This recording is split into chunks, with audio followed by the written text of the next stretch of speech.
Corría el siglo XVIII y cercaron con vallas los campos comunales y despojaron a millones de campesinos de sus tierras. Entonces, la única manera de sobrevivir fue vender la fuerza de trabajo. Nacía el proletariado como clase social.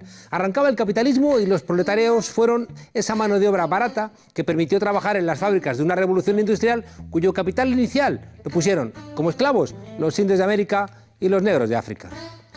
Los del proletario eran muchos y estaban tan golpeados que empezaron a desarrollar la ayuda mutua. Los empresarios sabían que su beneficio dependía de que los trabajadores obedecieran, y si en otros lugares podían esclavizarles, en Europa eso era más complicado. Montaron sindicatos, hicieron huelgas y también construyeron con sus necesidades derechos. Juntando todas estas piezas, Marx entendió que ahí había un sujeto revolucionario. La sociedad luego se complejizó y algunas revoluciones hechas en nombre del proletariado triunfaron. Gracias a que existió la Unión Soviética, los trabajadores europeos disfrutaron del estado del bienestar. Y cuando se sintieron clases medias, se olvidaron de dónde venían y volvieron a votar a sus verdugos. Apenas pasaron 30 años desde que salieron del hambre y votaron a Margaret Thatcher. Se cayó el capitalismo de Estado de la URSS y las cosas no mejoraron. Comenzó entonces el neoliberalismo y todo se tornó oscuro porque nadie veía una alternativa. Uno que trabajaba para los malos dijo incluso que era el fin de la historia y que además debíamos estar contentos. Entonces, cuando no había dónde mirar, alguien dijo que todos los órdenes sociales de la historia reciente, el liberal del siglo XIX, el socialdemócrata del siglo XX, el neoliberal del siglo XXI, así como todos los anteriores, habían funcionado porque había una esclavitud invisible que fue la que hizo posible que el mundo no se desmoronase. Lo dijo una mujer y señaló que había un sujeto revolucionario llamado mujeres, y que esa escondida esclavitud se llamaba tareas de reproducción y tarea de cuidados. En España, un ministro de Justicia quiso quitarles el derecho sobre su propio cuerpo y el Parlamento y el Consejo de Ministros se plegaron. Pero salieron las mujeres a la calle y mandaron al ministro a donde pertenecía, al basurero de la historia. Un juez ha querido hacer de una violación un episodio con sentido de jolgorio y diversión, y las mujeres han salido a la calle y han señalado la locura de ese juez. Y dijeron a la mujer violada: yo sí te creo. Y todos han tenido que decir que también la creían. Los sindicatos, el PSOE, el PP, Ciudadanos, no creyeron que fuera posible una huelga el 8 de marzo. Y las mujeres pelearon esa huelga y la ganaron y obligaron a los que no creían en ellas a convertirse en contorsionistas. La opresión tiene muchas caras: de clase, de raza, de nación, de edad, de opción sexual, de actitud. La opresión de género está germinando ante nuestros ojos. El mensaje de clase y de raza que nos están transmitiendo de abuelas a nietas está funcionando como un boca a boca interminable. Si hay alguien que sabe además que lo que le pasa no le pasa solamente por ser mujer, son precisamente las mujeres. Y resulta, querido Goethe, que aquello que decías del eterno femenino, al final resulta que era revolucionario. Bienvenidas a la frontera, desobedientes.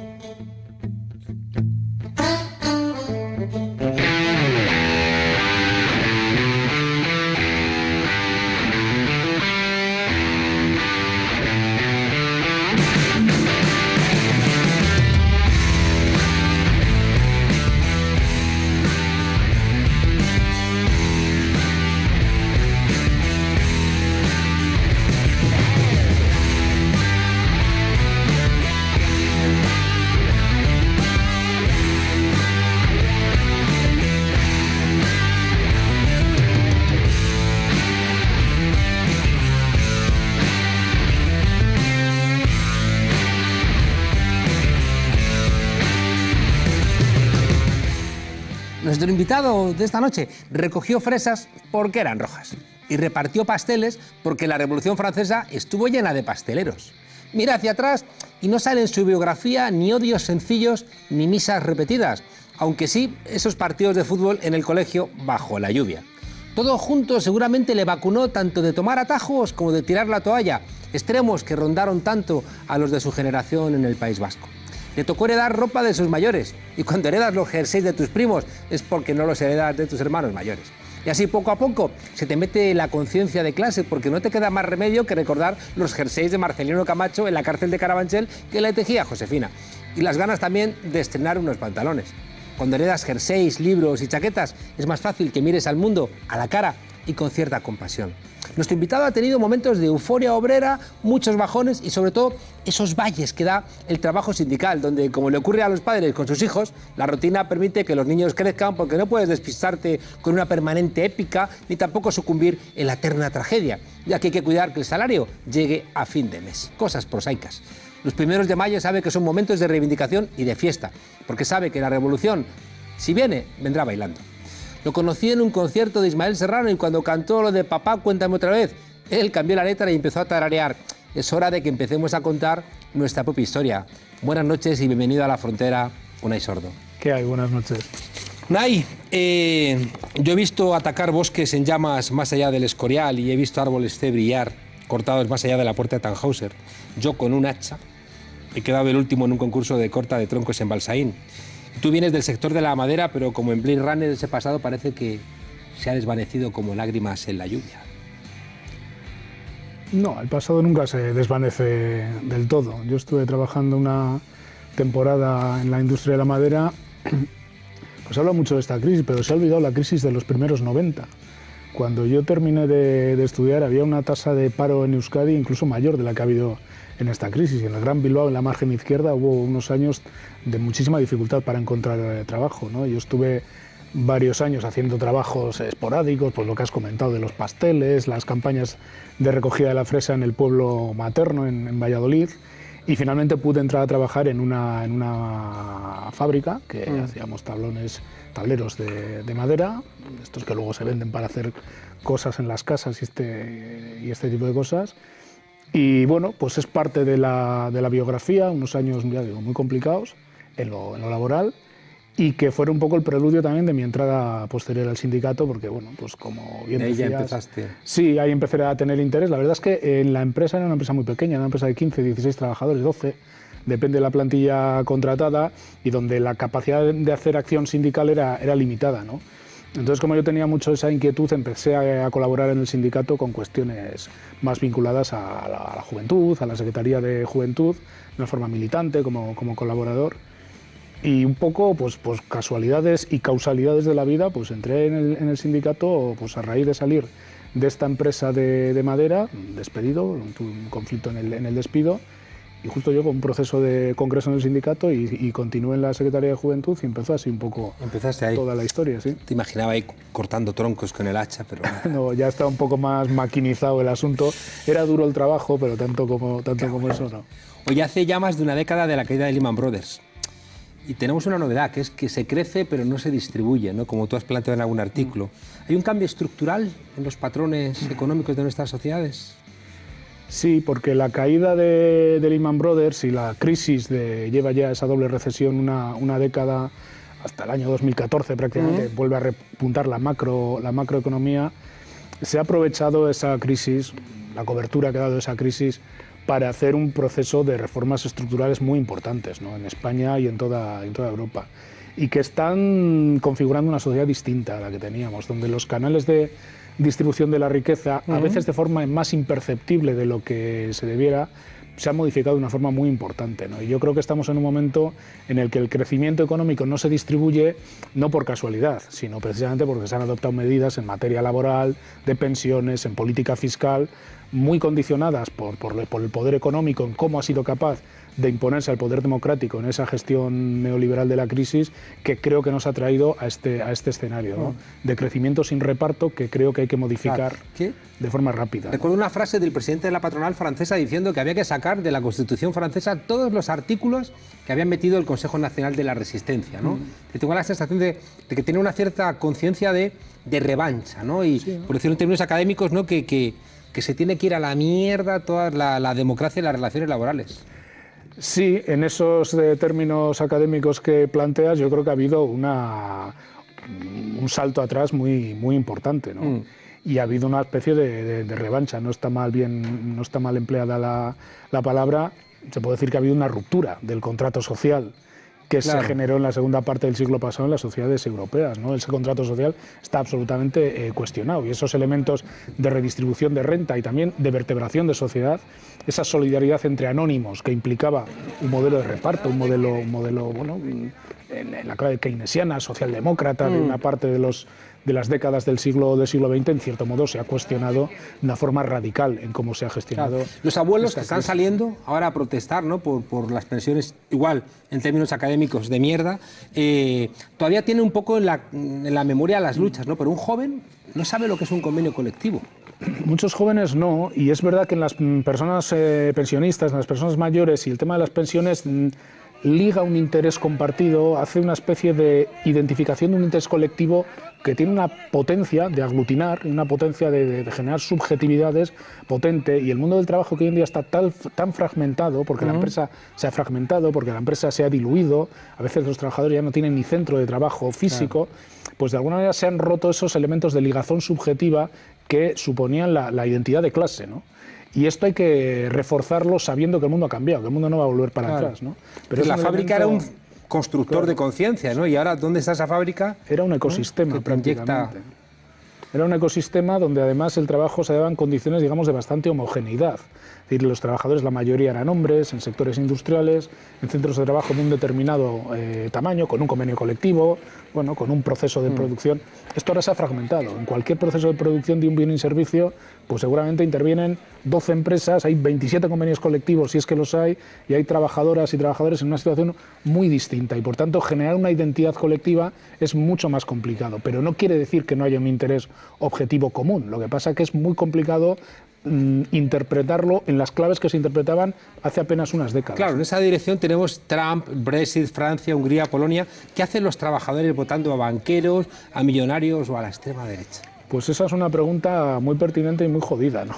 Porque es verdad que el núcleo de voto que ha habido en algunos de estos populismos de derecha, como lo queramos llamar, tienen que ver con la desafección de lo que se concebía como clase trabajadora a las ideas o a los procesos de transformación progresista de la sociedad, ¿no? Y en esta ruptura de identidades colectivas seguramente han acabado avalando aquellos elementos reaccionarios que reafirman algunas subjetividades pasadas, ¿no?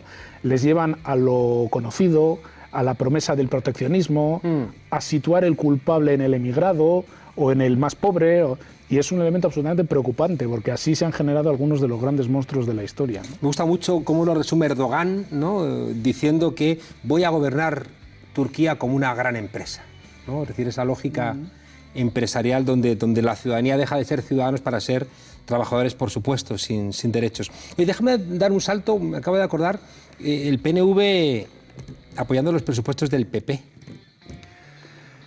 Bueno, yo creo que el PP ha hecho de la necesidad virtud. El PNV seguramente no tenía un interés en que se precipitara la caída del gobierno y unas elecciones que seguramente configuraban un escenario político en el que iba a pintar menos en el panorama político el PNV, y evidentemente pues sabía que el gobierno tenía una necesidad brutal de llegar a algún tipo de acuerdo, ¿no? Ha habido un proceso de movilización muy intenso en materia de reivindicación del tema de las pensiones, la revalorización de las pensiones, que ha sido una movilización particularmente intensa en Euskadi, y creo que esto ha movido las piezas que estaban en la negociación y pueden hacer que haya un acuerdo presupuestario, en efecto, donde el PP y el PNV, junto con Ciudadanos, acaben dando salida a los presupuestos y alargando la legislatura. Tampoco es la primera vez que el PNV y el Partido Popular negocian unos presupuestos, pero no se puede negar que la habilidad política del PNV para situarse en cada escenario pues es casi providencial, ¿no? Oye, planteábamos que el éxito, ya digo, de Trump, del Brexit, de la extrema derecha, bueno, tiene que ver con que ha captado, ¿no?, esa subjetividad de alguna manera reaccionaria. ¿Lo está haciendo mal la izquierda? Yo creo que la izquierda está teniendo problemas de adaptación a un tiempo en el que, en mi opinión, lo que ha ocurrido es que la capacidad de la economía, de los agentes económicos, del poder económico, de trascender y manejar las decisiones de la política democrática, pues se han dado de facto, ¿no? Es decir, hoy en día la izquierda, la socialdemocracia, o lo que está situado a la izquierda de la socialdemocracia, seguramente hace unos planteamientos de política económica y de política de redistribución que, cuando llega al poder en los marcos de los estados-nación, tiene serias dificultades en llevar adelante, porque el poder económico hoy en día es capaz de condicionar de una forma brutal las políticas económicas. Lo hemos visto en la crisis, en el caso de Grecia, pero también en España, en Portugal de otra manera, en Francia incluso. ¿Pues implicaría que entonces ya la izquierda es imposible? No, yo creo que la izquierda es imposible simplemente es una frivolidad decir simplemente, la izquierda tiene que resituar los términos de un nuevo contrato social que creo que va a tener que trascender de los modelos de gobierno en el Estado-Nación y que tiene que cuestionar de forma bastante radical la actual relación entre poder económico y democracia, ¿no? Creo que no vale el repliegue en el marco del Estado o en el marco identitario. Creo que no vale perder poder democrático y creo que, por tanto, conviene construir un espacio federal de intervención política en Europa que tiene que ir, como digo, federalizado con los espacios que hemos conocido, desde una propuesta de redistribución y de nuevo reparto de la riqueza y del poder adaptado a un siglo XXI que está realmente complejo, ¿no? Claro, recuerdo un ministro del SPD que estaba gobernando con Merkel decirme en una reunión que ellos no tenían la nostalgia del Estado social, es decir, que también en esa reconstrucción, ¿no?, que les permite gobernar con Merkel, es decir, el Estado social ya pertenece al siglo XX, tenemos que ir a otros elementos, ¿no? Y eso también explica el ascenso, ¿no?, de una extrema derecha que sí que está hablando, ¿no?, a esos golpeados. Claro, es que yo hablo de una reconstrucción de los niveles de poder, porque creo que sin el poder más supranacional es difícil, pero también, claro, de no ceder en las viejas banderas, desde el mejor concepto de vieja bandera de la izquierda. Es que la izquierda es un elemento que tiene que aspirar a la redistribución de la riqueza y del poder, a la democratización de las relaciones económicas. Es decir, la izquierda, una parte de la izquierda, no es una cuestión estructural de cómo se distribuye el poder, sino que ha abdicado de algunos de los principios que yo creo que son inabdicables para una política progresista y una política de izquierda, ¿no?, que es esa disputa, pues ya digo, de las relaciones de poder y las relaciones de cómo se distribuye la riqueza. Claro, creo que hay las dos patas, una parte de abdicación y una parte en la que creo que, sinceramente, incluso desde la mejor intención, la actual asimetría de poder entre la economía y la democracia hacen que la izquierda tenga muchas dificultades para poder llevar adelante sus programas políticos, que seguramente siguen siendo muy valorados en la población. Seguramente el discurso de la redistribución de la renta es prácticamente hegemónico incluso en nuestra sociedad. La defensa de las pensiones, se ha visto, es prácticamente hegemónico en la sociedad de las pensiones públicas, ¿no? Pero una cosa es que tú tengas un mensaje que cala y otra cosa que si luego tú eso no eres capaz de materializarlo, lo que genera es una desafección terrible que acaba alimentando nuevas formas, como digo, reaccionarias de movimientos que, bueno, reivindican eso desde parámetros muy distintos, como es el racismo, como la xenofobia, como es el señalar al distinto o el proteccionismo, que creo que no es seguramente la mejor de las medidas. ¿Planteas, Unai, que los partidos de izquierda han abdicado? ¿Han abdicado los sindicatos de clase? No, yo no planteo que los partidos de izquierda han abdicado, digo que una parte de la izquierda... Una parte de la izquierda incluso, ¿ha abdicado una parte de los sindicatos de clase? No, yo creo que no. Yo creo que los sindicatos lo que le echan la culpa a los partidos políticos, pero los sindicatos nada. No, yo no he hecho la culpa a los partidos. Yo creo que es bastante más complejo que echar la culpa. Por ejemplo, todos vivimos como un drama lo que ocurrió en Grecia y no se trata de situar el culpable, se llama Alex Tsipras, no. El culpable es que se rompió desde el punto más débil de Europa. Quien se iba a oponer a las políticas de austeridad impulsadas desde el centro de Europa era la parte más débil y la parte que en peor situación estaba. No creo que sea una culpabilización judeocristiana, ¿no? Y respecto a los sindicatos, pues yo creo que respecto a los sindicatos estamos en un proceso de reorganización interna muy potente para hacer frente a la terrible complejidad que tiene hoy en día representar a la clase trabajadora. Habéis incorporado secretarías nuevas, y organizarla. ¿No? Sí, hemos incorporado secretarías. Esto es lo más fácil, también entre tú y yo. Incorporar secretarías nuevas es relativamente sencillo, pues la de nuevas realidades del trabajo vinculada a juventud, o que la Secretaría de Formación sea ahora de cualificación profesional, porque creemos que la formación permanente a lo largo de toda la vida va a ser un elemento central en cómo se adapta la empresa y el trabajador y la trabajadora al nuevo paradigma tecnológico y cómo esto no le pasa por encima a nuestra gente. Pues claro, como esta ola te pase por encima, te deja fuera, claro, ¿no? Entonces hay que cogobernar este tipo de situaciones, este tipo de realidades, ¿no? Ahora vamos a entrar en eso. Déjame preguntarte antes por los elementos objetivos que yo creo que dificultan profundamente lo que nos está pasando, ¿no? Acabo de terminar un libro de Eric Olin Wright, ¿no?, sobre la clase obrera y las enormes dificultades que tiene la academia para definir algo tan fragmentado, ¿no? Es decir, que el sindicato, como antes planteabas, qué difícil es, ¿no?, que pueda hablar, ¿no?, a un sujeto que se siente identificado como tal. Y aún más cuando una parte importante de la clase obrera se siente clase media aspiracional. no se siente clase obrera. Entonces, el sindicato, ¿cómo apelas, ¿no? a esa gente? El elemento de las subjetividades que en general hemos trabajado tan mal porque hemos pensado que el ser social era determinado por la situación objetiva que un trabajador que dependía de un sueldo tenía y que por tanto, pues, ¿qué iba a ser? Pues obrero, trabajador, sindical, ver cómo nos ojos el sindicalismo y tendente a votar a la izquierda, ¿no? Bueno, esto evidentemente ha quebrado, o sea, está cuestionado en las nuevas sociedades, y sobre todo lo que ha cobrado es la forma empresa también, ¿no? Es que el sindicalismo clásico, lógicamente, se articula en sectores, se articula en empresas, donde básicamente lo que hace es normativizar situaciones de homogeneidad en el trabajo. Dotábamos de una norma, de un convenio, que sí, en circunstancias normales se aplicaba, y cuando no se aplicaba, el sindicato era un elemento de restitución del derecho que se había dejado de aplicar. Era un esquema complicado porque siempre ha habido que luchar para normativizar, para tener derechos consolidados. Era un esquema complicado y duro, pero era un sistema simple. Ahora el sistema es muy complejo. Ahora esa empresa fragmentada hace que en la producción de bienes y servicios, como decía antes, aparezcan situaciones, trabajadores y trabajadoras en situaciones absolutamente variables. Que convivan empresas donde un 70% de la plantilla es indefinida y un 30% es temporal. Nosotros sabemos que hay un interés de clase en toda esa gente, pero seguramente la gente no percibe su interés exactamente igual si cuando viene un problema a la empresa, la resolución del problema siempre es que el 30% de los temporales se vaya fuera. Y no digo ya en las cadenas de subcontratación, donde las condiciones de subcontratación, pues a lo mejor, vaya usted a saber cómo vienen determinadas. Claro, eso, para que la gente nos entienda, hacer un hotel donde a lo mejor las que hacen las habitaciones no pertenecen a la plantilla del hotel, el restaurante no pertenece, está subcontratado, los de mantenimiento tampoco, de manera que el hotel es como la marca, pero nadie puede responder, ¿no? Tú piensas cómo era un aeropuerto hace 30 años y cómo es ahora. Claro. Era una gran empresa pública con unos sectores vinculados a la aviación y algún servicio asociado. Y básicamente, si tú eres fuerte en 2-3 empresas y en 2-3 convenios, prácticamente tú resolvías como sindicato el 80% del problema del 80% de la plantilla. Hoy un aeropuerto es casi un microcosmos, es casi una minicidad. Es casi un ecosistema distinto donde conviven gentes en situaciones muy variopintas y donde el sindicato no puede vincularse solo a la representación frente a la empresa donde el sindicato es fuerte.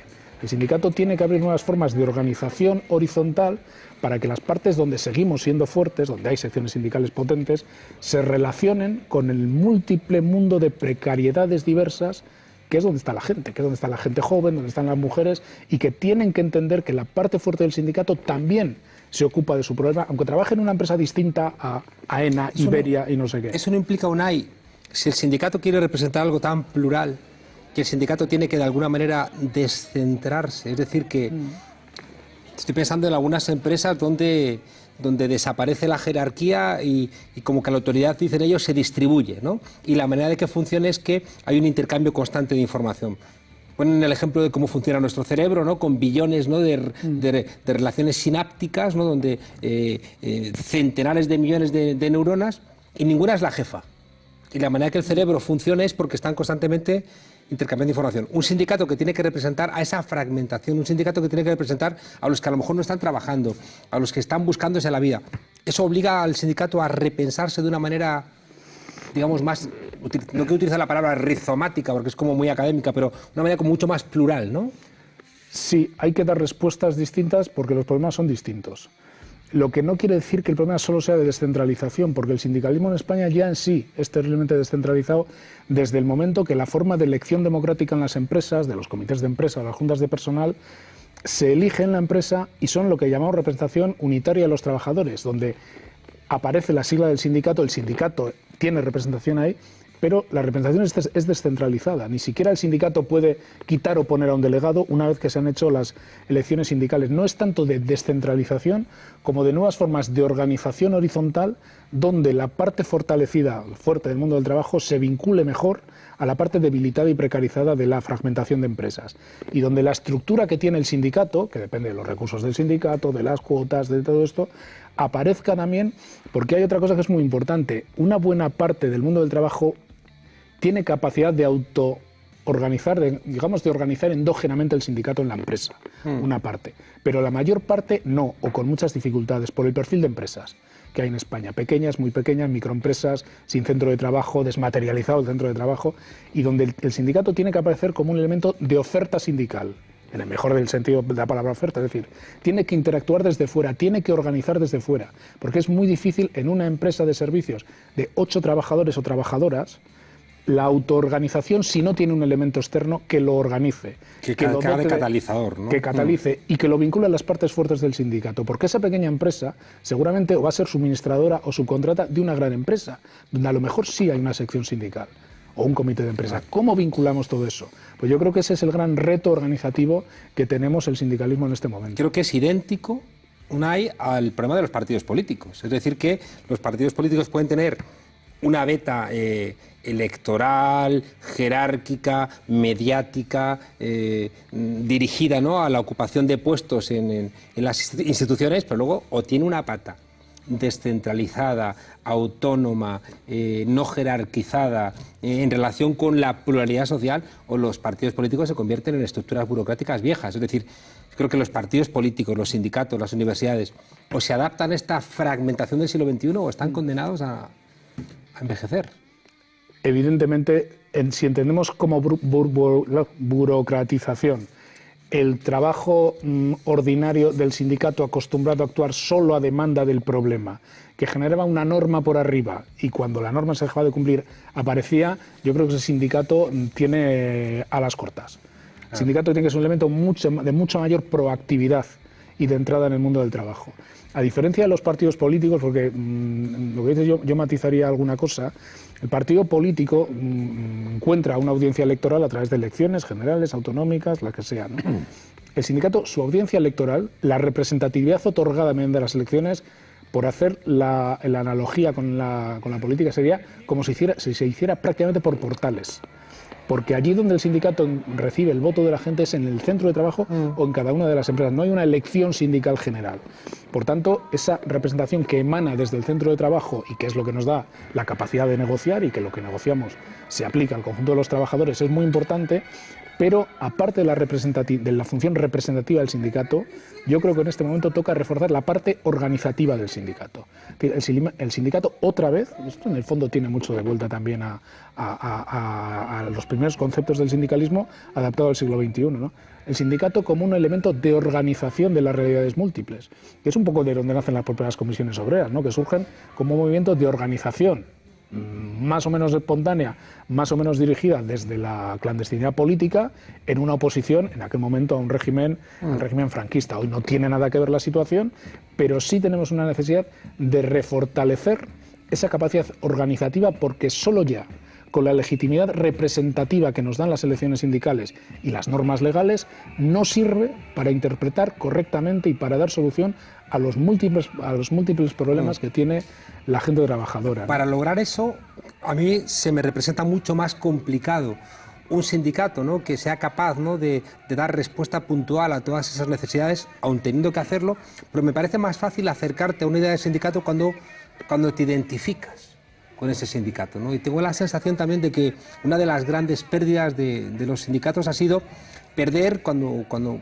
ellos mismos, ¿no?, se fragmentaron junto con la clase obrera y surgieron sindicatos que ya no eran de clase, pero que el sindicato pierde de alguna manera esa condición mística, ¿no?, de ser la herramienta por excelencia que tenías para mejorar tu situación y la de tus hijos. Sí, yo creo que la pérdida de esa mística tiene que ver también con los cambios de los tiempos, ¿no? Es decir, el sindicato, comisiones obreras, por ejemplo, tiene una mística muy vinculada a la lucha por las libertades, a la lucha contra el franquismo, a la recuperación de las libertades democráticas, ¿no? Eso, en el momento que la sociedad española va cambiando también su forma de entender la participación pública, la dinámica social y todo esto, acaba haciendo que se genere un sindicato como un espacio más de utilidad que de místicas y de emotividades. Somos siempre la organización con más afiliación de este país de largo, pero una parte no menor de esa afiliación a lo mejor ya no busca tanto un elemento de organización permanente, de mística y de reivindicación, como una organización útil para resolver sus problemas cotidianos, que la nominan.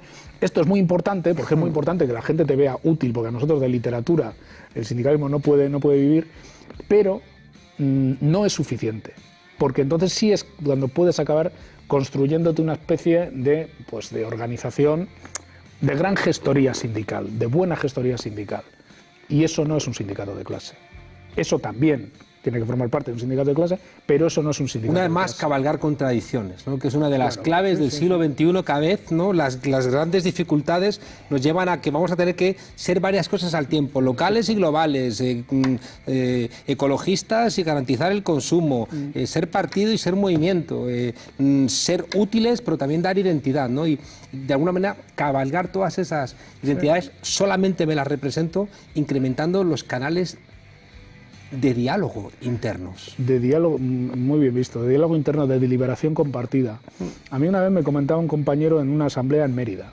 Me decía, oye, esto del sindicalismo de proximidad, patatín, patatán, esto, ¿cómo leches lo explicas? Dice, yo estoy de acuerdo, pero ¿cómo lo explicas tú a una plantilla donde el 40% de la plantilla es temporal? Y digo, pues mira, mejor que tú no lo va a saber nadie. Pero a mí me da la impresión de que esto lo puedes explicar si cuando tú haces la plataforma del convenio, seguramente el 60% de los trabajadores indefinidos van a tener una prioridad principal, que es el salario, y es normal. El 40% de los temporales también tendrán una prioridad del salario, pero a lo mejor priorizarían más la conversión de una parte de esos contratos temporales en indefinidos.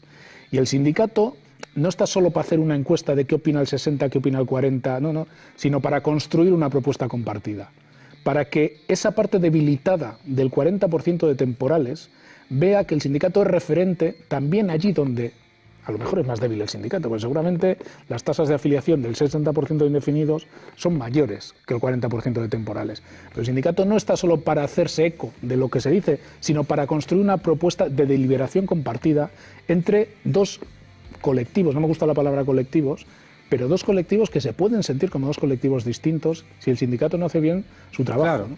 pero eso nos lleva de alguna manera otra vez a recuperar cierta mística. Es decir, hace falta que el liberado sindical no sea visto como un burócrata, sino todo lo contrario, sino que tenga algo de misionero patológico, que decía García Lorca, que tenían que ser los que quisieran llevar la cultura al pueblo, ¿no? Gente que realmente se crea esta tarea transformadora del sindicato, que no es solamente de gestión de necesidades, sino también de la promesa de ser una de las patas del cambio social de una sociedad. Nosotros, por ejemplo, en todos los planes de formación interna le damos mucha importancia a las utilidades de la gente, ¿no? Es decir, que cuando alguien viene a saber cómo va un plan de prevención de riesgos o una nómina o un convenio, tenga herramientas. Pero le damos mucha importancia a la formación sociopolítica en el sentido menos partidario, ¿no? Es que esto es un sujeto de transformación social, o debe serlo. Y no podemos ser simplemente un gestor de necesidades o de gestoría sindical de necesidades de la gente, ¿no? Y este es un elemento muy importante y que define, en efecto, cómo recuperamos subjetividades compartidas, porque este elemento, si no, nos deja cojos, ¿no? Si no hay una cierta, pues eso, no sé si la palabra es mística, pero reconstruir algo que sirva como una especie de sucedáneo de aquello que en su día denominábamos hablando identidad de clase, ¿no? De subjetividades, ¿no? Es decir, de ese reflejo que nos da el espejo, ¿no? Cómo nos sentimos, cómo leemos nuestro yo. Guy Standing, ¿no? Sabes que ha hablado del precariado, ¿no? Como una nueva clase social. Estamos hablando de gente que tiene condiciones laborales deplorables, ¿no? Pero que parece que está esperando que le salga algo de lo suyo, ¿no? Y tiene ahí como una suerte de paréntesis alargado, y además, ¿no? Parece que se contenta con no tener un trabajo como el de sus padres, ¿no? De alguna manera cree que el trabajo le tiene que realizar, ¿no? De alguna manera está acostumbrado a una vida de dar likes, ¿no? De ver series que te gustan y donde Facebook sabe todo de ti, ¿no? Porque te constantemente alimenta de la misma información que tú le das y al final te construye un mundo bastante narcisista. ¿Cómo demonios, ¿no? entras en ese narcisismo autocomplaciente, pero también indignado porque tienes una vida de mierda, con un salario de mierda, donde hace 10 años ser 1000 eurista era un insulto, y hoy ¿cuánta gente no suspiraría por esos 1000 euros? Hablabas al principio de la canción de Ismael Serrano, la bronca generacional de Papá, cuéntame otra vez, y cómo en los últimos años, ya cuando presenta la canción, ya no lo presenta como una bronca generacional, sino decir, oye, ya vale de echar broncas y vamos a construir nuestro...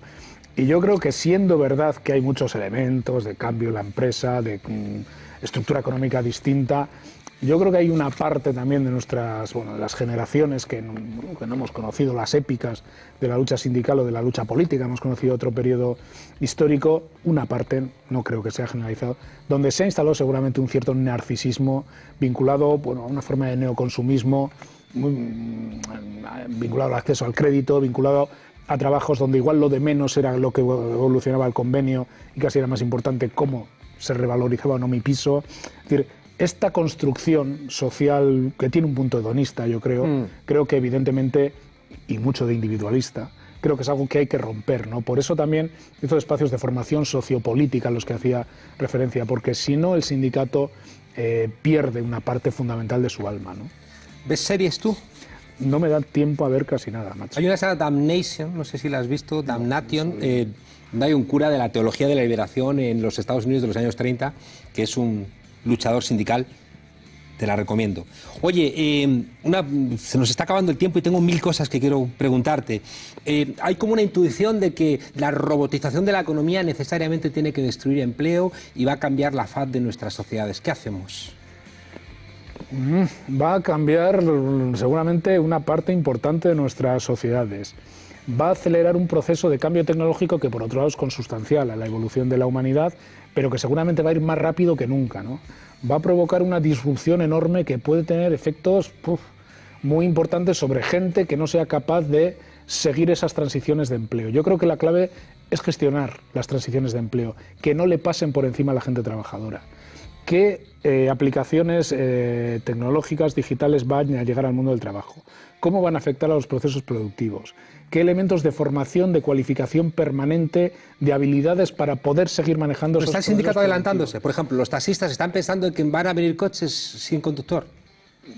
Los es que si no va a venir, son autónomos, que en general no están Amazon afiliados a los o sindicatos, Google pero es fundamental pensando lo que va a ocurrir dentro de 10, 15, 20 años. Claro, y las grandes empresas. Las grandes empresas. Cualquier empresa automovilística que tiene filiales en España está pensando cómo recompone sus cadenas de producción porque el coche que viene no se parece nada al que se va. Es decir, y el sindicato tiene la obligación de tratar de jugar un papel. Yo creo que el futuro diálogo social va a tener que estar vinculado al papel tripartito, porque esto no se puede hacer solo desde el sindicato, pero tiene que hacerse también desde el sindicato, ¿no? ¿Cómo gestionamos, cómo manejamos esos cambios? ¿Cómo hacemos que no le pasen a la gente por encima?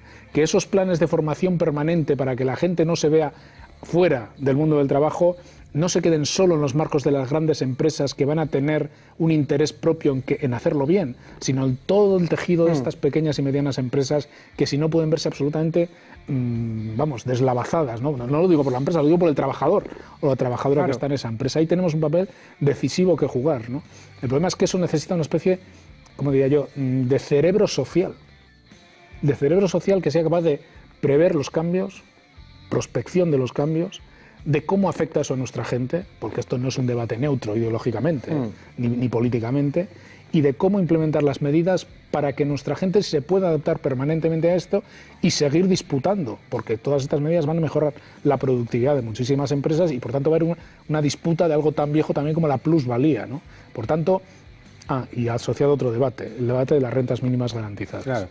Por muy bien que hagamos todas esas transiciones, van a ser tan disruptivas en algunos sectores que van a dejar gente fuera seguramente. Claro. La gente no se puede ir a la exclusión social. Veo dos problemas. Uno es, como dice Paul Mason, que el capitalismo a partir de los años 70 ha recuperado la tasa de ganancia en un momento de cierta depresión de los sindicatos. Entonces la recuperación de la tasa de ganancia ha sido con capital, con máquinas que sustituían a trabajadores y por tanto está como pendiente la posibilidad de esa robotización, pero que con una presión sindical permita, bueno, pues generar empleo, porque si no al final ¿quién va a comprar, no? Como tú dices, esos bienes? Si no hay una inteligencia social que prevé que tienes que solventar el segundo gran problema, que es el cortoplacismo del capitalismo, ¿no? Es decir, esa mirada miope donde dice, no, yo solvento mi problema, ¿no? Y me da igual lo demás, que además genera problemas añadidos como pequeñas empresas, o pequeños grupos, ¿no? Que son grandes empresas que generan riquezas enormes que al final van a la especulación porque no pueden ir a la producción porque no hay quien lo compre, ¿no? Lo que pasa es que esa ruptura del modelo keynesiano, del modelo de redistribución de posguerra, ese salto adelante que da el capitalismo, como decías en la entrada de cuando cae, después de la crisis del petróleo y después de la crisis de los países del este, esa contradicción inherente al capitalismo de que distribuye peor la riqueza si se le deja solo, pero que necesita que la masa social consuma y que la masa social dé salida a la capacidad de generar bienes y servicios que tiene el capitalismo, en vez de hacerlo a través de canales de distribución de riqueza, lo hicieron a través de una financiarización de la economía. Gran parte de las burbujas de especulación, las burbujas de sobreendeudamiento que hemos vivido en países como España tienen que ver con que, aunque la renta primaria se redistribuía de una forma crecientemente injusta, el acceso al crédito era infinitamente más sencillo, con lo cual se mantenía una ficción de consumo generalizado, no producto de una distribución en salarios, en protección social, en pensiones, sino de un acceso ilimitado al crédito. Esto que quiebra en la crisis del 2008, en la doble recesión, y que en un primer momento se aparenta incluso una reformulación del capitalismo, no lo dice un izquierdista radical, lo dice Sarkozy.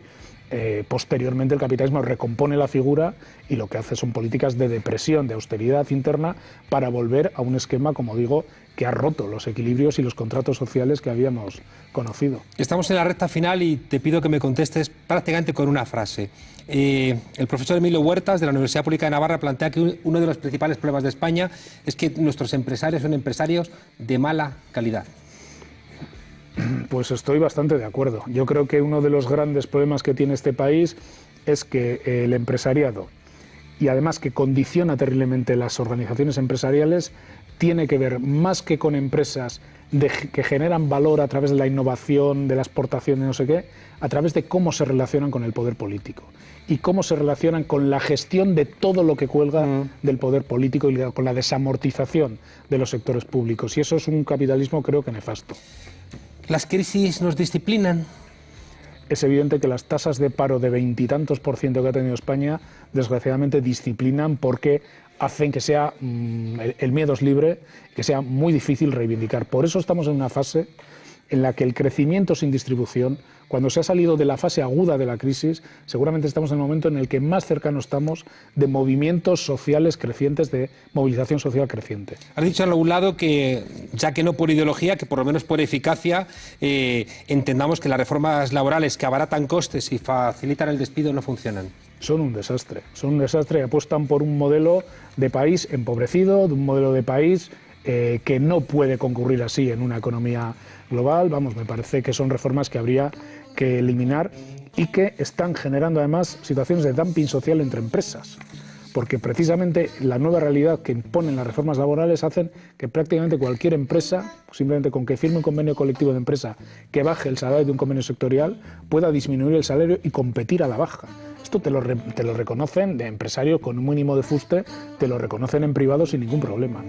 Después de algunos años, eres, creo que, el primer secretario general de comisiones después de muchos años, que reivindica constantemente la calle.